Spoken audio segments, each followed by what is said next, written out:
Mushroom biryani माझ्या स्टाईलची share करत आहे।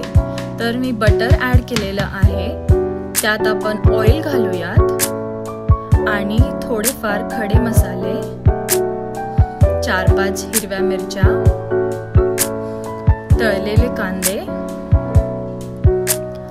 लाल मिरची पावडर, आलं लसूण आणि हिरवी मिरचीची पेस्ट, हळद, धने पावडर आणि भाज्या आणि मशरूम देखील।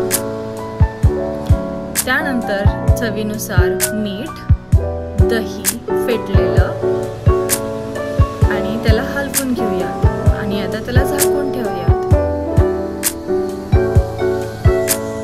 वाफ दिल्यानंतर टोमॅटो आणि बिर्याणी मसाला ॲड करूयात। एका पातेल्यात अर्धा तास भिजवलेले तांदूळ, बासमती राईस आणि त्यात आपण खडे मसाले ॲड करणार आहोत, थोडंसं तेल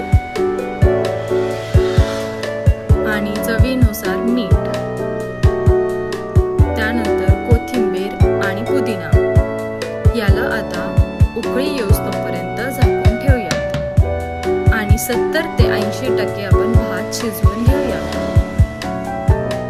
भात तयार आहे, त्याला मी गाळून घेतला आहे।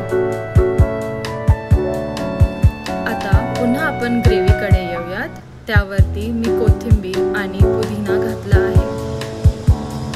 आता राईस जो शिजवला होता तो मी ॲड केला आहे, केसरचं दूध, कांदा थोडा तळलेला गार्निशिंगसाठी, कोथिंबीर आणि पुदिना आणि थोडे बटरचे क्यूब्स ॲड केले आहेत। आणि आता आपली बिर्याणी रेडी आहे। याला आपण झाकून ठेवूयात 30 ते 25 मिनिटं लो फ्लेमवरती आणि दम देऊयात। बिर्याणी तयार।